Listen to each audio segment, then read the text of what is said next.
Jay Simpson with Simpson Contracting. Today, the adjuster for State Farm wanted to arrive early after he said that he was going to be running late. The estimated time to start for the adjustment was 12:30, between 12:30 and 1 o'clock at first, and then it switched to 1 to 2:30, but he arrived early. I was here at 12:34, but there's 18 wind damage shingles to him, and at least he marked up this side pretty good. He looked at the nail pops, or really whatever kind of caused this. I wouldn't say that's a nail, but this side's fine. He marked up this about pretty much how he wants to do it. I mean, if you want to count 18, he marked up 18. You could mark up 1,000 right here, just in case if they want to just repair 18 shingles for this side. You guys can see the quality of the roof. I mean, hey, that's pretty sealed right there. But you got this right here. You got a lot of tears. You can see, hey, there's some issues going on. Cool. But the other side, he marked 0, 0. Examination. Here right here is what I noticed. You can see that there's debris underneath there causing this never to seal again. Yeah, this right here causing this to never seal again. This roof can't be repaired. I'm telling you that right now. If State Farm wants to see a repair attempt, I will gladly do a repair attempt. But right here you have another one, and then right here you actually have a whole shingle that's lifted, and you can see that there's mat transfer onto the under edge of this shingle, and that's will never seal again and not work as a functioning. You also got some bruises here, but you see this guy's sealed. This guy's sealed here, but you got to go around and actually do an examination for the sides to where you can see, hey, there's something right here lifting up. You got to do a careful examination. You can't spend 5 minutes on a roof, because right here you can see that this whole thing's twisting, and I'm sure this guy's fine. These guys are good. See, there's no lifting or creasing on this. So for them to say that there's 0 wind damage shingles is a little issue along the lines of it. You do have some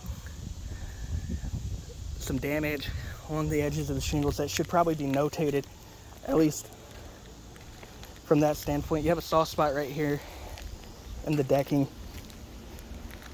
But no, I mean, this backside's fine. Also, another thing to note is, you see, to repair this shingle here, we're gonna have to replace this ridge, and this ridge ties into this guy, and then you're going to have to replace the entire roof. Just wanted to make that notated. Another notation is there was no signs of hail damage, but do you see this right here?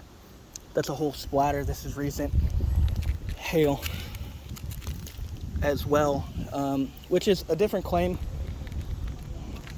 but you can see. But this is a State Farm claim. They don't see hail at all. No matter what, it will be marked as 0. It really has to be missing for them to mark it. Like, you look at this, here's a missing shingle, but what about this guy right here, right? I mean, or are they counting just that guy? But it has to be missing for them to see it. If I come right here, this guy's sealed down. This guy, that's damaged. There's no seal strip there. But, like,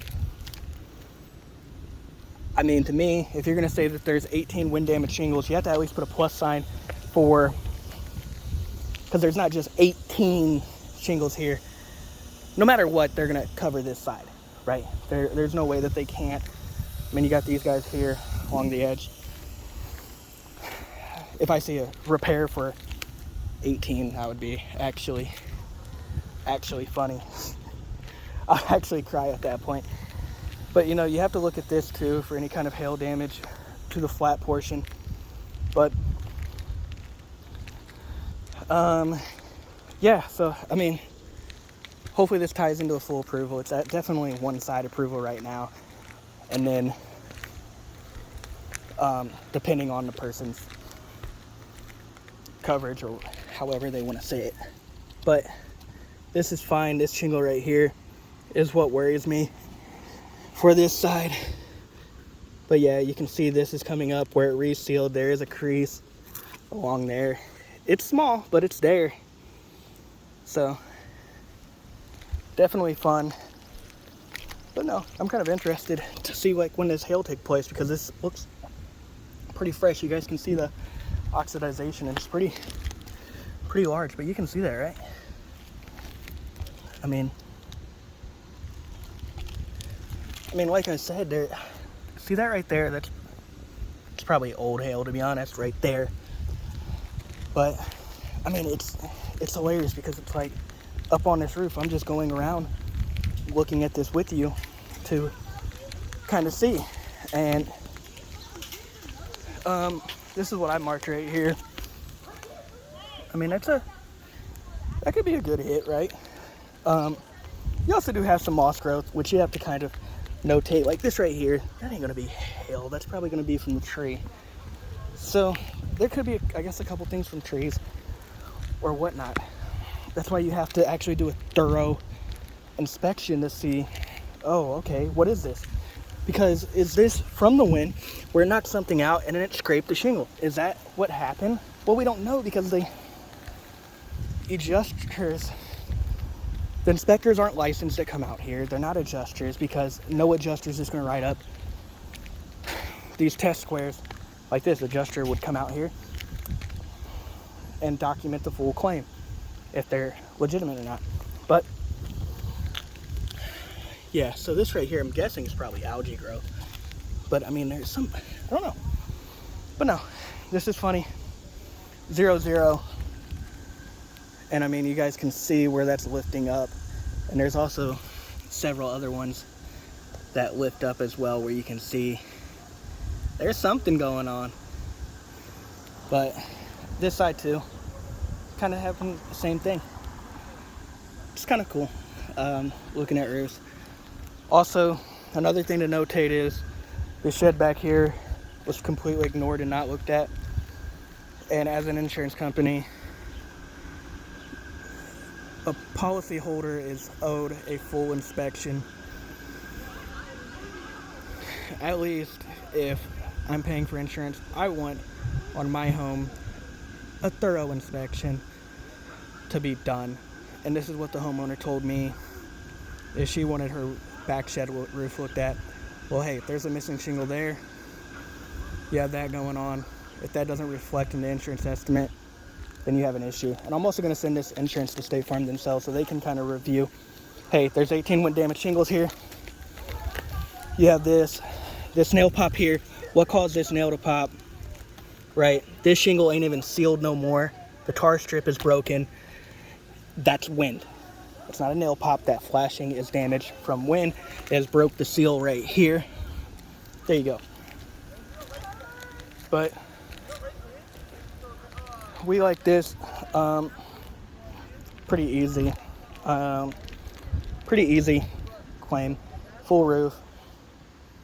You got that. You got those 5 shingles on this side from a quick inspection. I've been on this roof, what, 8 minutes now? At least talking. I marked up these guys because I knew that they were here to begin with. But you see, this is okay, right? I'm just coming, barely lightly touching. Right here, you see this corner right here? That's good. There's no issues with any kind of zippering or right here. You see this? This guy was that easy. It resealed right here, but right here, it's bad. And it goes up, but you also have that where it was at one point adhered, and you have the mat transfer on the back of it. And you guys saying, I didn't do anything to make that rip up or anything like that. But that's just another little portion over there that will, at the right angle, will become blown off the roof. It's not being sealed. The nails under there are going to start getting wet and corroding, and there's going to be more issues. Like one of the issues here is what's causing this underneath here to be soft. Did they do an attic inspection to see if the high winds have caused any issues? No, they didn't. They rushed it. Didn't do an attic inspection to see if there's any water getting into the attic by this exposed roof. by this exposed roof. And next step is to tarp this off to prevent any damages until State Farm comes with a conclusion. And this is Simpson Contract, and I'm out of here. Thank you.